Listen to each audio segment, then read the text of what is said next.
2016년 기준 전 세계의 맥도날드 매장은 몇 개나 될까요? 혹시 아시는 분 계시나요? 2016년 기준 전 세계 맥도날드, 전 세계에 3만 6천여 개의 매장이 있다고 합니다. 맥도날드가. 그러면 저희 나라의 치킨집 숫자는 몇 개나 될까요? 아니에요. 아직 7만 개까지는 안 가고 4만 개라고 합니다. 전 세계 맥도날드 매장보다 저희 나라 그 좁은 대한민국 안에 있는 치킨집 숫자가 더 많아요. 그러면 저희 나라 안에 있는 그 편의점은 몇 개나 될까요?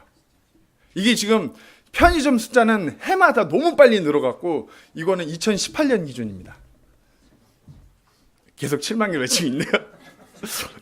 2018년 기준 4만 개를 넘었다고 하더라고요. 근데 그러니까 올해 17년을 마감하면서 18년 되면 7만 개 될지도 모르죠. 저희 집 앞에만 벌써 4개인가 생겼던데. 자, 그러면 이제 천주교를 포함한 모든 개신교회, 흔히 그냥 기독교, 천주교 다 통합해서 몇 개나 될까요? 왜 앞에서 아까 계속 7만 개 하다가 안 했죠? 네, 그 개수는 7만 5천여 개 정도라고 합니다. 네. 자, 그러면 그 중에 소위 기독교라 불리는 그 교회의 개수는 몇 개가 될까요? 이건 정확하게 몇여 개가 아니라 몇 개 정확하게. 55,767개입니다. 55,767개. 자, 어떻게 그 중에 한 교회, 세상에 이렇게 통계상으로, 수치상으로 보는 그 중에 한 교회가 저희 교회라고 생각하십니까? 아니면 다시 한번 묻겠습니다. 55,767개의 그 교회 중에 예수님께서 세우신다고 말씀하신 그 그리스도의 그 교회는 과연 몇 개나 될까요? 과연 우리 교회는 예수님께서 말씀하신 그분의 그 교회가 맞습니까? 아니면 그냥 세상 가운데 대한민국의 서울 노원구에 그 노원구만 해도 엄청 많은 그 교회 중에 이 공릉동에도 저희 건물에만 교회가 2개가 있는데 그중 그냥 그런 그 간판 달고 있는 그 교회입니까? 아니면 예수님께서 세우신다고 말씀하신 그 교회입니까? 오늘 하나님의 말씀을 통해서 예수님께서 세우신다고 말씀하신 그분의 그 교회, 사도행전의 그 놀라운 역사 가운데서 그렇게 든든하게 세워지고 아버지 안에서 더욱더 자라났던 그 교회에 대해서 나누기 원합니다. 오늘 본문 말씀 이전에 사도행전 가운데서 어떻게 보면 가장 큰 이슈죠. 가장 큰 사건, 사도 바울의, 사울이 바울되는 사건이 있었습니다. 교회를 가장 앞장서서 핍박하고 그리스도인들만 보였다 하면은 어떻게 잡아서 해를 입히고자 했던 그 사울이 바울되는 사건이 있었습니다.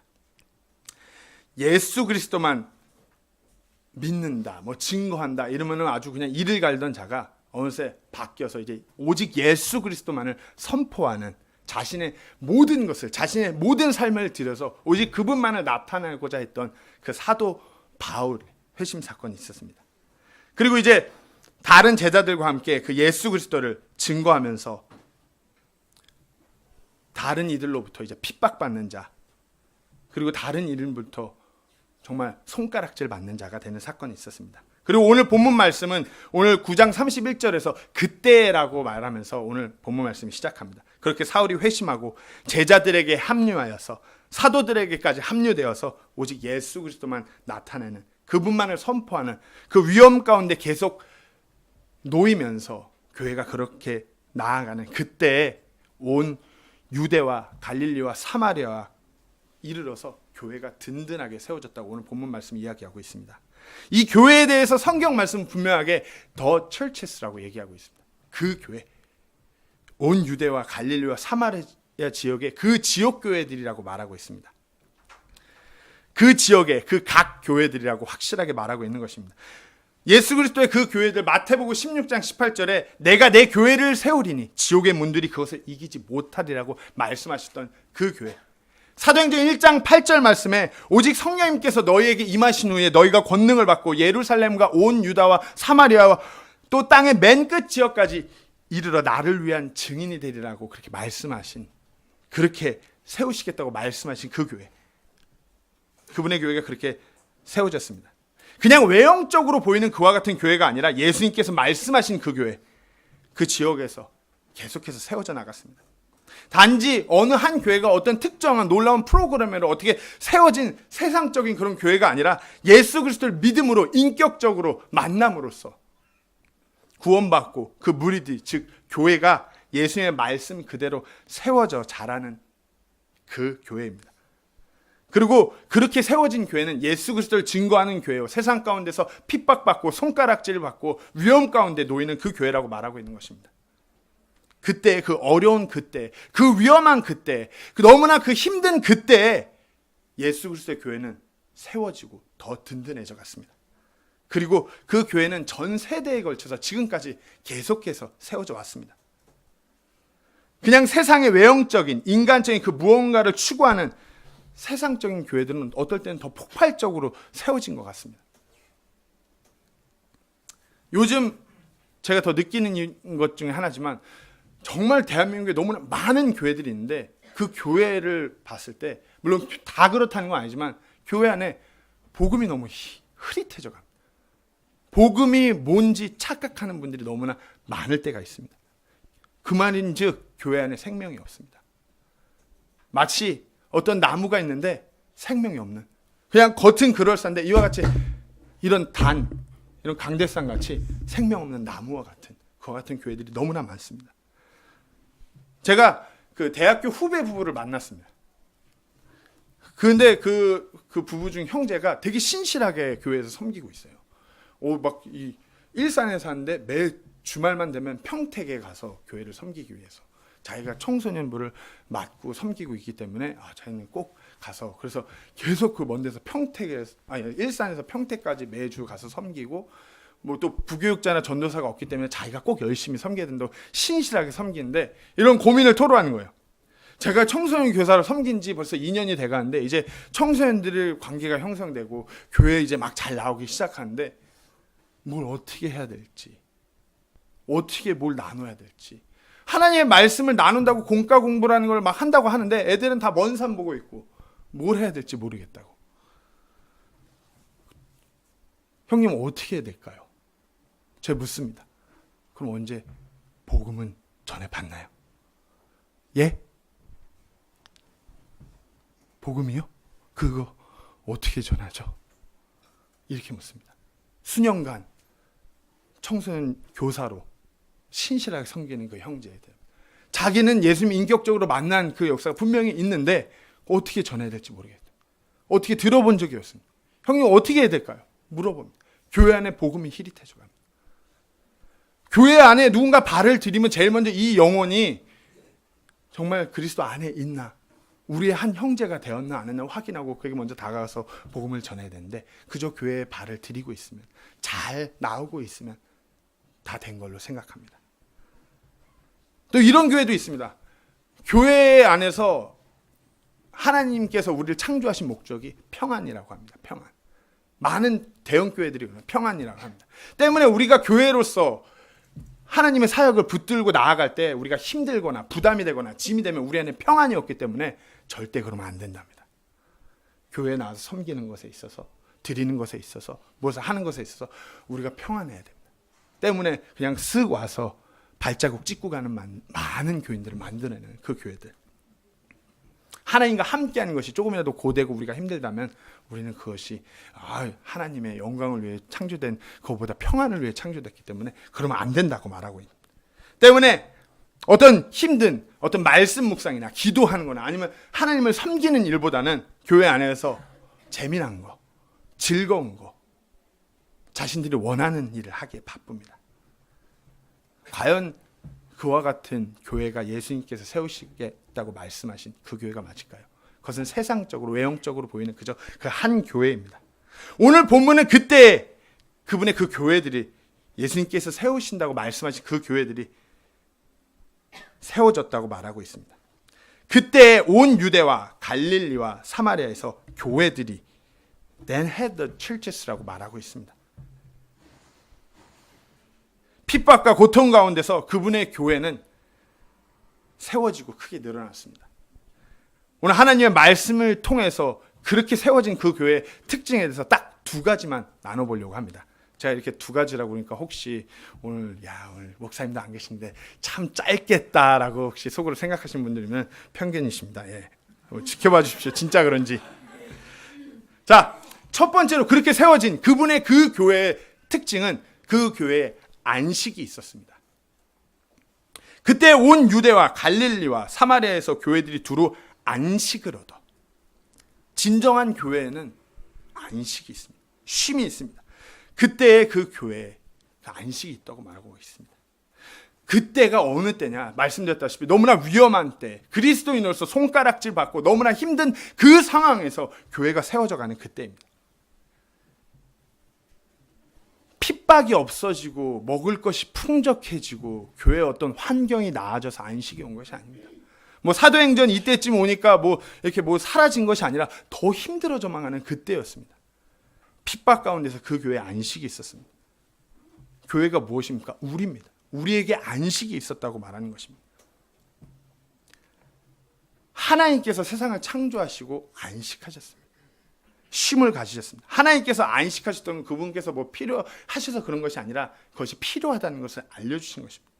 우리 또한 삶의 순간에서 분명한 안식이 있어야 한다는 것입니다. 혹시 여기 웨이트 트레이닝 같은 거 하시는 분 계시나요? 계시네요. 주치를 맨날 들었다 놨다 하시나요? 아니죠. 이렇게 전문적으로 운동하는 분들을 만나면은 꼭 필요한 것 중 하나가 잘 먹고 잘 쉬는 거에 대해서 얘기합니다. 운동하면서 웨이트 트레이닝 하면 막 무거운 걸 들고 막 어금니 깎여물고 막 이렇게 하는데 쉬는 날 되면은 정말 거침없이 쉽니다. 먹는 것도 막 그런 분들 보면 식이요법 해갖고 막 제가 제일 싫어하는 것 중 하나인데 막 가슴살만 먹고 삼겹살을 멀리하고 막 삼겹살 보기를 돌보듯이 하고 막 그런데 쉬는 날 되면은 막 제가 미국에서 일할 때 그렇게 운동하는 친구들 와갖고 물어봐요. 메뉴판 보고 여기서 제일 칼로리 높고 기름진 게 뭔가요? 운동하는 분이니까 제일 칼로리 낮은 거 그거 찾나 보다. 요게 제일 칼로리도 없고 제일 건강한 거라 그러면 그거 말고 정말 기름기 많고 튀기고 막 치즈 팍팍 들어간 거 그거 뭐냐고. 요거라고. 그거 2개 달라고. 그거 물어봐요. 너무 궁금해요. 자기 오늘 운동 쉬는 날이라 몸을 마음껏 쉬게 해주기 위해서 더한 거 먹어야 된다고. 다시 6일 내일부터는 또 그렇게 먹어야 되니까 더 힘든 고강도의 운동을 위해서 이렇게 쉬어야 된다고 말합니다. 자, 높은 그 쉼, 그것이 우리에게 필요한 것입니다. 우리가 매일매일 세상하고 조우하면서 나아갈 때 우리에게 쉼이 없다라면 금방 나가 떨어질 수밖에 없습니다. 그 안에서 우리가 인내하면서 싸우며 나아갈 때 우리 안에 진정한 안식, 그 쉼이 있어야 되는 것입니다. 그와 같은 진정한 안식, 그 평안, 그 쉼이 교회 안에 있다고 성경 말씀은 말씀하고 있습니다. 이 안식이란 단어 헬라어로 에이레네라고 오늘 본문의 쉼이란 뜻으로 안식이란 뜻으로 쓰였습니다. 근데 신약 성경 전체를 찾아보면은 평화, 평안, 평화, 피스라는 뜻으로 89회 그렇게 쓰였습니다. 왜요? 바로 예수 그리스도가 평화의 왕, 우리에게 진정한 평안을 주시는 우리 위로자 되신 분입니다. 그리고 고요함으로 한 번 쓰였고 다시 하나가 된 때, 즉 깨어졌던 갈등이 어떤 두 사람이 다시 하나로 화합될 때 그 단어가 쓰였습니다. 오늘 본문에서 안식으로 쉼으로 이 단어가 쓰였습니다. 진정한 안식이란, 진정한 평안이란 어떻게 보면은 그리스도 그 교회에만 있는 진정한 평안인 것입니다. 그 안식, 그거 첫 번째로 두 가지 안식인데 첫 번째로 우리가 나눌 그 안식은 믿음을 통한 영원한 안식입니다. 그 안식은 믿음으로 주어진 안식입니다. 교회가 이 극심한 핍박 가운데서 그들이 정말 안식을, 그 쉼을 누릴 수 있던 것은 그들에게 영원한, 믿음으로 구원받는 그들에게 영원한 안식이 있었기 때문입니다. 그들이 어떤 대단한 능력이 있어서요. 그들이 어떤 초인적인 체력이 있어서 그 안식을 누릴 수 있는 것이 아니라 예수 그리스도를 인격적으로 만난 그들이었기에, 믿음이 있는 그들이기에 정말 짧은 육신 가운데서 그 영원한 안식을 바라볼 수 있는 그들에게 그 영원한 안식이 있었던 것입니다. 히브리서 4장 3절 그리고 9절 1절 9절에서 11절까지 말씀이 이렇게 말하고 있습니다. 이미 믿은 우리는 안식에 들어가나니. 9절부터 11절까지 말씀입니다. 그러므로 하나님의 백성에게는 한 안식이 남아있도다. 그분의 안식에 이미 들어간 자는 또한 하나님께서 자신의 일들을 그치신 것 같이 이미 자기의 일들을 그쳤느니라. 그러므로 우리가 저 안식에 들어가도록 힘쓸지니 이것은 아무도 믿지 아니하던 그 동일한 본을 따라 넘어지지 아니하게 하려 함이라. 믿음으로 영원한 안식이 그분의 그 교회에게 주어졌다고 말하는 것입니다. 교회에게 예수 그리스도를 인격적으로 만난 그들에게만 주어지는 그 영원한 안식인 것입니다. 짧은 육신의 삶 가운데서, 세상 가운데서 너무나 힘들어서 어떤 핍박과 그 고된 시간이 있다 할지언정 그들에게 영원한 안식이 주어진 자들이었기 때문에 그 교회에 안식이 있던 것이었습니다. 이제 예수님께서 곧 다시 오셔서 그 영원한 안식으로 우리 인도하실 거야. 이제 난 주와 영원토록 함께 사는 그 평안한 그 순간 이제 곧 온다. 예수 그리스도를 진정으로 믿는 그분의 그 교회는 그 안식으로 들어가는 교회입니다. 데살로니가전서 5장 10절에서 그분께서 우리를 위해 죽으셨으니 이것은 우리가 깨어 있든지 자고 있든지 자신과 함께 살게 하려 합니다. 데살로니가후서 1장 7절에 괴로움을 당하는 너에게는 우리와 함께 안식으로 갚으시는 것이 하나님께는 의로운 일인즉 주 예수님께서 자신의 강력한 천사들과 함께 하늘로부터 나타나사. 요한계시록 14장 13절에 또 내가 들으니 하늘로부터 한 음성이 나서 내게 이르시되 기록하라. 이제부터 주 안에서 죽는 자들은 복이 있도다 하시매 성령께서 이르시되 그러하다. 이것은 그들이 그들의 수고를 그치고 안식하게 하려 함이니 그들의 행위가 그들을 뒤따르리로다 하시더라. 진정 그분을 믿는 그 교회에는 그분의 그 안식이 있습니다. 어떻게 우리 안에 우리 여기 앉아 있는 모든 분들에게 그와 같은 영원한 안식이 있으신 걸 믿으십니까? 아니면은 이 짧은 삶 위에 있을 그 영원한 안식에 대한 확신이 흐릿하시진 않은지요? 혹시 그 정말 우리에게 주어지는 그 영원한 안식, 구원받은 그리스도인들에게 그 교회에게 주어지는 그 영원한 안식에 대해서 확신이 없으신 분, 그 영원한 하늘나라에 대해서 그것이 내가 갈 본향집이라는 그 확신이 없으신 분이 계신다면 오늘 그 확신을 가지시는 예수님 인격적으로 만나고 하나님의 아들이 되는 그분의 그 진정한 교회가 되는 그날이 되기를 간절히 소원합니다. 다시 한번 말씀드립니다. 예배 왔다고 해서 교회에 헌신하고 있다 해서 내가 교회에 어떤 대단한 것을 하나님을 위해 드렸다고 해서 그 영원한 안식이 허락되는 것이 아닙니다. 그 영원한 안식은 그 교회에게 허락되는 것은 오직 예수 그리스도 그 한 분을 통하여서 주어지는 것입니다. 오늘 혹시 그렇지 못한 분이 계신다면 오늘 예수 그리스도를 그분의 인격적으로 만남으로 그 영원한 안식을 갖고 이 땅에서의 남은 생애를 살아가는 그날이 되기를 간절히 소원합니다. 두 번째로 그 안식은 주님께서 주시는 안식입니다. 진정한 그리스도의 그 교회의 특징은 너무나 그 견디기 힘든 그 상황 가운데서 그 핍박 가운데서 그분께서 허락하신 그 안식을 통하여서 그 안에 놀라움이 있었다는 것입니다. 진정 예수 그리스도의 그 교회에는 그리스도 예수님을 통한 영원한 안식이 있고 하나님께서 때마다 매 순간마다 허락하시는 그 안식이 있었습니다. 내 삶이 아무리 힘들고 쓰러지고 싶어도 날 구원하신 내 삶의 주관자 되시는 그분께서 함께 하시기에 우리에게 참 평안, 참 안식이 있는 것입니다. 어떻게 보면 우리 그리스도인들에게 매주 교회는 나온다고 하면서 특별히 우리 근본주의 독립침례교회 성도님들은 정말 바른 교리, 바른 성경 안에서 하나님께서 보존하신 그 성경을 붙들고 매일같이 하나님과 함께 한다고 하면서 왜 세상 가운데로 나아가면 그렇게 분주하고 쉼이 없으십니까? 너무나 힘듭니다.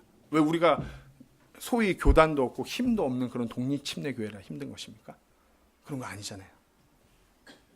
그래갖고 맨날 우리가 안식이 필요하고 쉼이 필요하니까 육신적으로 이렇게 여행도 가고 책도 보고 어떤 여가 시간을 즐김. 그렇다고 해서 우리에게 매 삶을 살아가는 순간순간의 어떤 그런 쉼이 되고 계십니까?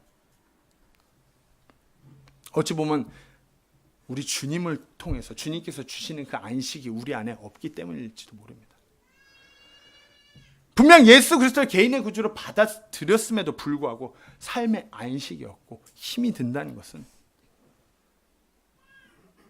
예수님께서 하신 그 말씀대로 우리가 나아가지 못하고 있기 때문입니다. 예수님께서 뭐라고 말씀하셨습니까? 내 멍에를 메고 내게 배우라고 말씀하셨습니다. 마태복음 11장 28절 30절 말씀입니다. 수고하고 무거운 짐진 모든 자들아 너희는 내게로 오라. 내가 너에게 안식을 주리라. 나는 마음이 온유하고 겸손하니 내 멍에를 메고 내게 배우라. 그리하면 너희가 너희 혼을 위한 안식을 찾으리니 내 멍에는 쉽고 내 짐은 가벼우니라 하시니라. 그런데 문제는 이렇습니다. 예수님의 그 멍에를 함께 지고 그분에게 이끌려서 나아가야 되는데 내가 혼자 짊어지고 그 무게에 깔려서 혼자서 끙끙대기 바쁩니다. 내가 진짜 예수님께 맡겨드리고 그분과 함께 걸어가야 되는데 어느 순간 어쩌면 내 힘으로, 내 능력으로, 내 경험으로 끌고 나가면서 숨가쁘게 달려갑니다. 어떻게 그렇게 살아가고 계시지 않습니까? 때때로 제가 그렇게 살아서 하는 말씀이기도 합니다. 제 능력으로 제 경험으로 어떻게 해보면서 달려갔어요. 근데 없더라고요. 너무 힘들더라고요. 세상적으로 봤을 때 소위 20대 후반에 좀 이름 알려지는 필리핀에서 그렇게 세상적으로 세상적으로 무슨 경제부 장관들하고 같이 이렇게 하면서 선교지에서 이렇게 달려가는데 쉼도 없고 평안도 없고 이건 뭔가 잘못돼서 돌아가는 것 같고 예수님께서 말씀하셨습니다. 내 멍에를 메라고. 그 중요한 그분의 그 멍에 매면서 가고 계신가요? 성령님께서 때마다 주시는 그 거룩한 부담, 그분의 멍에 그거 짊어지고 가고 계신가요?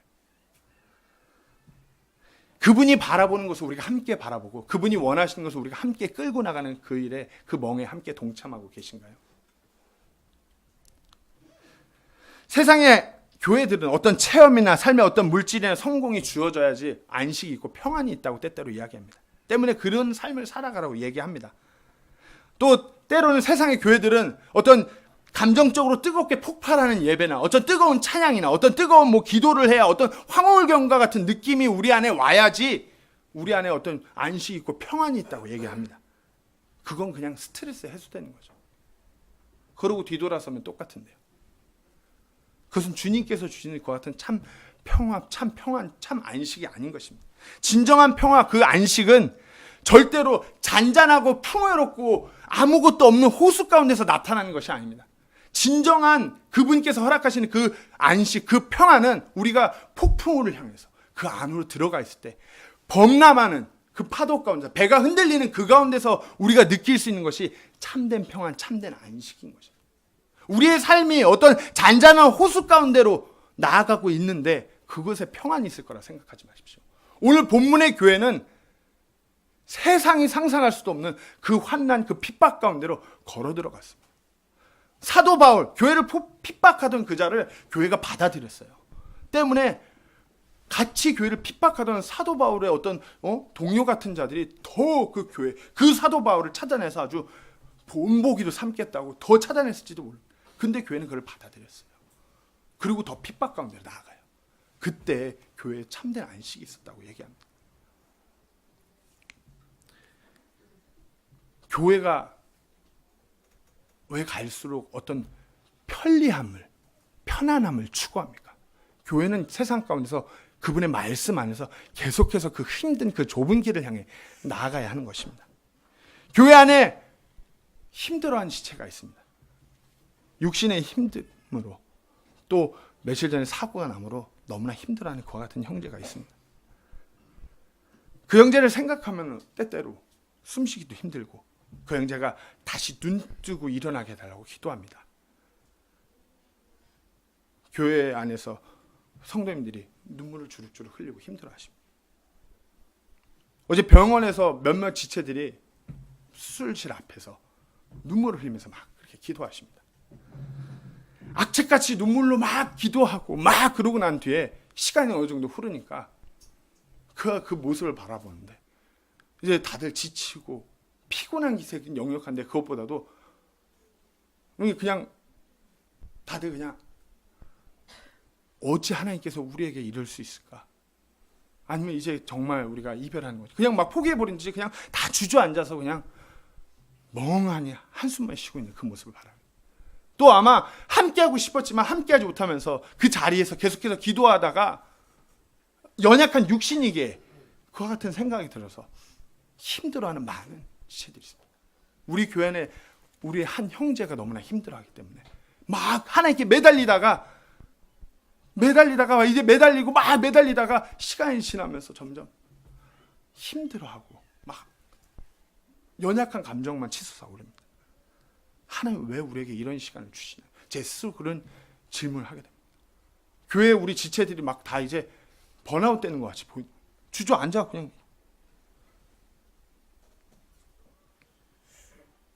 시간이 지나지만 그 가운데서 우리 안에 계신 성령 위로자를 통해서 우리가 다시 한번 안식을 얻습니다. 다시 한번 기도할 수 있고 다시 한번 그 형제를 통해서 하나님을 바라보는 것과 같은 참된 평안, 그 안식이 우리 교회 안에 있는 것입니다. 우리가 서로를 다시 한번 격려해주고 다시 힘을 내고 일어섭니다. 우리 오른편에 계신 그분을 우리가 그리할 수 있는 것입니다.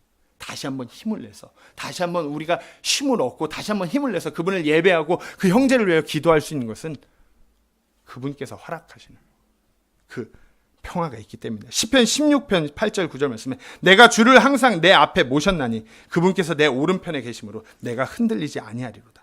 이러므로 내 마음이 기쁘고 내 영광이 즐거워하며 내 육체도 소망 중에 안식하리니. 그리스도와 함께 그 멍에를 누릴 때 우리 안에 안식이 있는 거죠. 정말 우리의 지체되는 어떤 우리 사역 안에서 그 힘드는 그 형제들의 그 짐을 우리가 함께 짊어질 때, 함께 아파할 때, 아니면 하나님의 말씀대로 순종하면서 그렇게 나아감으로 인해서 우리 삶에 너무나 힘든 그 순간이 올 때 우리가 그분께 맡겨드리고 그분을 바라볼 때 우리에게 참된 안식이 있는 것입니다. 그 어느 때보다 마귀의 그 핍박과 어떤 그 관계가 참으로 고도해지는 그 세상입니다. 분명 오늘보다 내일이 더 심해질 것이고 내일보다 그 이유가 더 그 관계며 그 핍박이 더욱더 심해질 것입니다. 내일보다 다음 주가, 다음 주보다 다음 달이, 다음 달보다 그 후가 그렇게 다가올 것입니다. 때마다 우리는 온전히 하나님의 그 말씀 안에서 그분의 그 교회로 세상에서 상상하지도 못하는 그와 같은 그 핍박으로 그 교회, 그 고난 가운데로 걸어 들어가는 그 교회여야 하는 것입니다. 그리고 예수 그리스도의 그 교회는 그 가운데서 그때의 그 평안, 그 쉼이 그 교회에 있는 것입니다. 그리고 그와 같은 교회에는 두려움이 있었습니다. 단지 그리스도의 교회가 안식으로만 세워지고 하는 것이 아니라 교회가 두려움 가운데 있을 때 그와 같이 교회가 세워지고 정말 하나님의 말씀하신 것 같은 부흥케 되는 것입니다. 다시 한번 오늘 본문 말씀을 읽겠습니다. 사도행전 9장 31절 말씀에 그때 온 유대와 갈릴리와 사마리아에서 교회들이 두루 안식을 얻어 든든히 세워지고 주를 두려워하는 가운데. 진정한 교회는 그분을 두려워합니다. 하지만 세상의 교회들은 그분을 두려워하지 않습니다. 유대인 중에 유대인이라는 그 사울이 회심해서 예수 그리스도를 전하는 바울이 되었습니다. 앞서 말씀드렸다시피 그 바울을 교회가 받아들임으로 인해서 어찌 보면 줄줄이 더 위험한 순간 가운데 들어갑니다. 근데 그들은 그것을 두려워하지 않았어요. 왜요? 그것은 자신들의 두려움의 대상이 아니었지. 그냥 세상에 어떤 일어난 일들이지 교회가 두려워할 대상이 아니었기 때문입니다. 자신들이 두려워할 대상은 삼위일체 모든 것을 창조하시고 주관하신 그 하나님이지 세상의 어떤 그 힘든 순간이 아니었기 때문입니다. 세상의 교회들은, 많은 그 교회들은 입으로는 하나님을 두려워한다고 말하고 있지만 실상은 그렇지 않습니다. 하나님을 두려워한다고 하면서 너무나 많은 세상 사람이 봐도 손가락질 받은 많은 그런 일들이 교회 안에서 일어납니다. 성경은 분명하게 말하고 있습니다. 시편 86편 11절에 오 주여 내게 주의 길을 가르치소서 내가 주의 진리 안에서 걸으리니 내 마음이 하나가 되게 하사 주의 이름을 두려워하게 하소서. 시편 111편 10절에 주를 두려워하는 것이 지혜의 시작이라. 그분의 명령들을 행하는 모든 자에게는 좋은 명철이 있나니 그분을 찬양함이 영원토록 지속되리로다. 주를 두려워하는 것이 무엇입니까? 주를 두려워하는 것이 지혜의 시작이라고 성경 말씀 이야기하고 있습니다. 어떻게 그렇게 하나님 한 분만을 두려워하고 계십니까? 정말 그분을 두려워함으로 그분의 말씀에 반응해서 움직이고 계십니까? 어떻게 군대 다 갔다 오셨잖아요.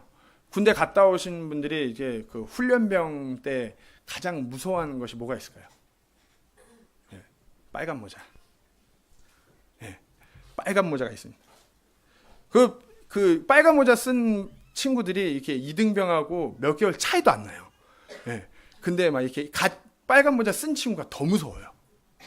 근데 이제 이게 시간이 지나면은 저희가 흔히 아저씨라고 그러면서 빨간 모자 쓴 사람 이제 거들떠도 안 가요.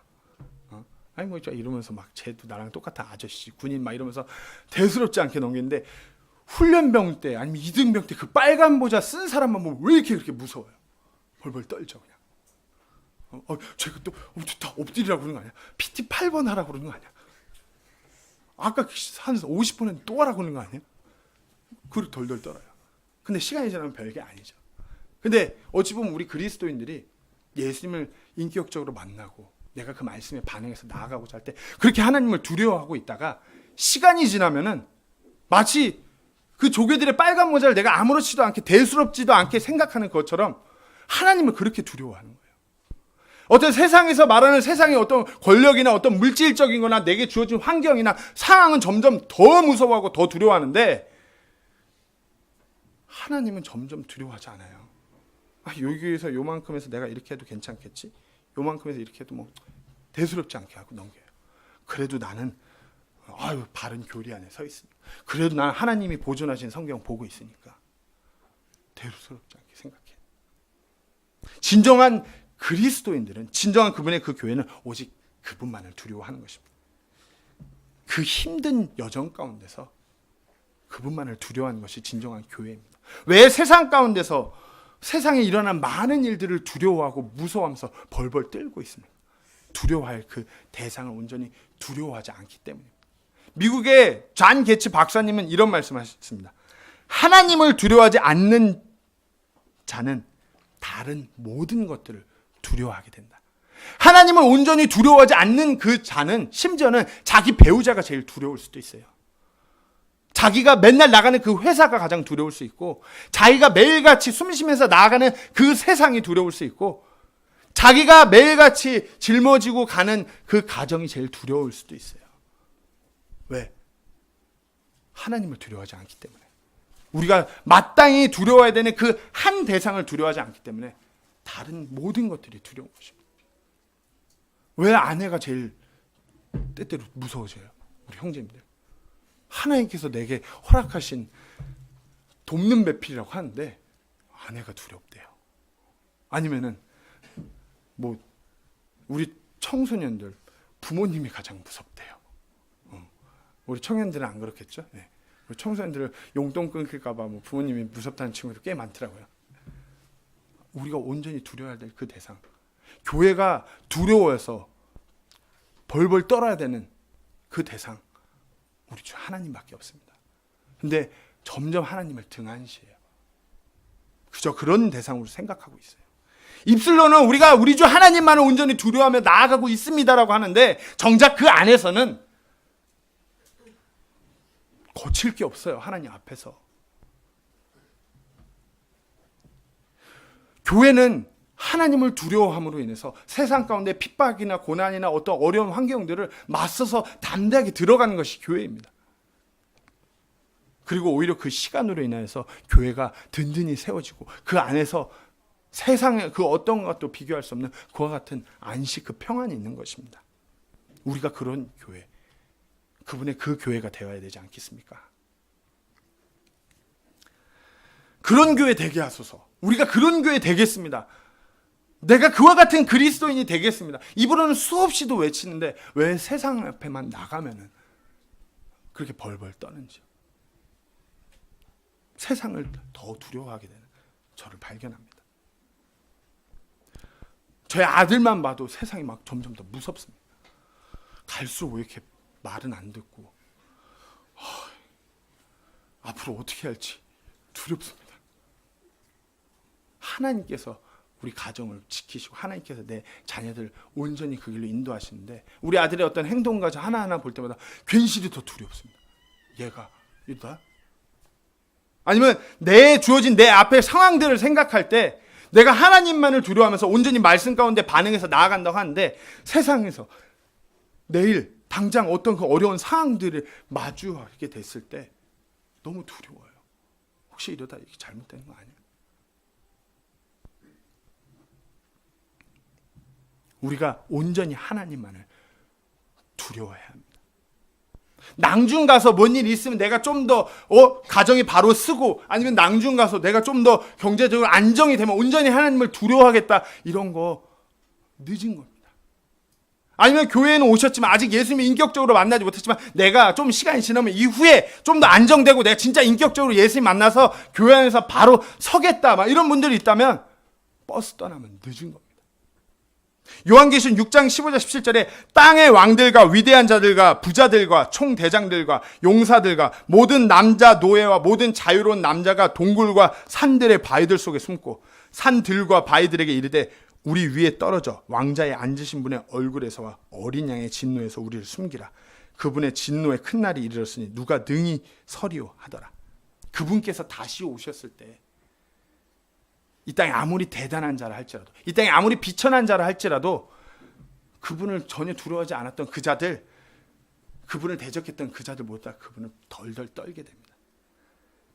그때 가서 하나님 두려워한다고 늦은 겁니다. 지금 이 자리에 계신데 아직까지 온전히 예수를 만나지 않고 그분에 대해서 전혀 존재 자체도 두려워하지 않고 그냥 등한시하고 그저 그냥 어떤 뭐 하나의 신 이 정도로 생각하는 그분이 이 자리에 계신다면 지금부터 온전히 그분을 두려워하셔야 됩니다. 내가 예수님을 개인의 구주로 만남으로 인해서 내 삶 가운데서 가장 내가 두려워해야 되는 그분이 우리 주 하나님이 되셔야 되는 것입니다. 예수님을 인격적으로 받아들이시고 그분을 진정으로 두려워하는 그날이 되어야 합니다. 버스 떠나면 늦은 겁니다. 지금 이 순간 내가 가장 두려워해야 되는 그분이 그 하나님이 되셔야 되고 다음 순간 내일, 다음 달, 내년, 후년 계속해서 우리가 두려워해야 되는 그 대상은 오직 하나님 한 분이셔야 하는 것입니다. 마태복음 10장 28절에 몸은 죽여도 혼은 능히 죽이지 못하는 자들을 두려워하지 말고 오직 혼과 몸을 능히 지옥에서 멸하시는 분을 두려워하라. 빌립보서 1장 28절에 어떤 일에서도 너희의 대적들로 인해 무서워하지 아니한다 하는 것을 내가 들을 수 있으리라. 그것이 그들에게는 멸망의 명백한 증표요 너희에게는 구원의 증표니 곧 하나님의 증표니라. 오직 하나님 한 분만을 두려워하는 그 교회가 되셔야 합니다. 하나님을 두려워하는 교회가 더욱더 담대하게 걸어가는 교회가 되는 것입니다. 우리가 그분의 그 교회여야 합니다. 내 자신이 예수님을 다시 만나는 그 순간까지 그분만을 두려워하면서 계속 그렇게 걸어가는 그 교회로 세워져야 하는 것입니다. 사도 바울의 고백입니다. 빌립보서 4장 12절 13절 말씀입니다. 저희가 너무나 잘 아는 말씀입니다. 나는 내가 이미 도달한 것처럼 말하지 아니하며 이미 완전한 것처럼 말하지도 아니하고 다만 그리스도 예수님께서 나를 붙잡아 이루고자 하신 그것을 붙잡으려고 뒤따라가노라. 형제들아 나는 내가 이미 붙잡은 줄로 여기지 아니하고 다만 이 한 가지 일을 행하나니 곧 뒤에 있는 그것들은 잊어버리고 앞에 있는 그것들을 잡으려고 나아가. 혹시 스스로가 나는 우리 교회는 어느 정도 그래도 잘하고 있어 이렇게 아니라고 생각하시지 않습니까? 그래도 우리 교회는 바른 교리 안에서 킹 제임스 성경 하나님께서 보존하는 성경을 붙들면서 기존 세상의 그런 교회들과 많이 다른 길들을 잘 나아가고 있어 이렇게 안일하게 생각하고 계시지 않습니까? 사도 바울은 이렇게 얘기했습니다. 자기가 이미 도달한 것처럼 여기지 아니한다고. 사도 바울이 어떠한 삶을 지내왔는데 그가 그러고 내가 도달한 것처럼 얘기지 아니하고 앞에 있는 거 내가 뒤에 있는 모든 것들을 잊어버리고 내 이전에 어떤 일이 있었던 간에 그거 잊어버리고 내가 앞에 있는 그것들만 바라보면서 나간다고 고백합니다. 우리 교회 우리가 교회가 이전에 어떠했든지 간에 내가 그리스도인의 삶으로서 내 이전의 삶이 어떠했든지 간에 내가 지금까지 어떠한 길을 걸어왔던지 간에 그것은 다 필요 없고 우리 앞으로 어떻게 나가야 되는지 그것만 바라보며 나아가야 되는 것입니다. 때문에 갈수록 세상에서 이제 교회가 온전히 교회로서 세워져서 예수님을 증거하면서 하나님의 말씀대로 바른 교리 안에서 걸어가려고 할 때 힘들 것입니다. 더 힘들겠죠. 사람들은 계속해서 더 손가락질하고. 근데 우리가 사도 바울의 이 고백처럼 앞에 있는 그거 한 가지만 잡으려고 나아가야 하는 것입니다. 우리가 주님을 다시 만나는 그때까지 이 사도 바울의 고백처럼 계속해서 나아가야 됩니다. 우리 청년들, 우리 청소년들 계속해서 그분 안에서 자라며 그분 안에서 내 삶을 더욱더 드리고자 계속해서 나아가야 됩니다. 어떤 세상적인 편리함, 평안함 이런 것을 추구하는 것이 아니라 그분의 말씀 안에서 그분의 평안이 있는 그곳으로 더욱더 들어가야 됩니다. 우리 교회 어른들 그렇게 기도하고 있는 기도의 끈, 계속해서 말씀을 읽고 말씀에 반응하는 그와 같은 삶을 놓치시면 안 되는 것입니다. 교회 우리 모치님, 부치님들이 교회에서 어떤 이제 연세가 있으셔서 할 수 있는 것이 아무것도 없어서 아니요. 계속 그렇게 기도하고 계신 그 기도가 계속 그렇게 하나님을 찬양하고 있는 그 찬양이 우리에게 본이 되고 우리에게 권면이 되고 힘이 됩니다. 내가 이전에 어떠했든지 간에 우리가 예수님을 다시 만나는 그때까지 계속해서 내가 앞에 있는 것들을 잡으려고 나아가야 합니다. 이전에 내가 어떠했든지는 예수님 만나기 전에는 정말 벌레만도 못한 죄인이었습니다. 지금도 그렇습니다. 예수님 안에 있는 진정한 그리스도인이라면 계속해서 그분을 위해서 앞에 있는 것을 잡으려고 계속해서 목말라하고 계속해서 갈급해하는 그와 같은 거룩한 불만족을 갖고서 나아가셔야 됩니다. 우리 교회가 조금 이거 더 했다고, 우리 교회가 뭐 했다고, 내가 그리스도인으로서 내가 아버지로서 남편으로서 좀 뭐 했다고, 아니요. 계속돼야 되는 것입니다. 조금만 더 내가 그분을 위해 앞에 있는 것을 붙잡기 위해서 나아가기를 간절히 소망하시고 결단하시기 원합니다. 그러할 때 우리 그리스도의 그 교회로 놀랍게 세워지고 놀라운 역사를 경험하게 될 것입니다. 다시 한번 오늘 본문 말씀을 한번 읽고 말씀을 마치도록 하겠습니다. 사도행전 9장 31절 말씀입니다.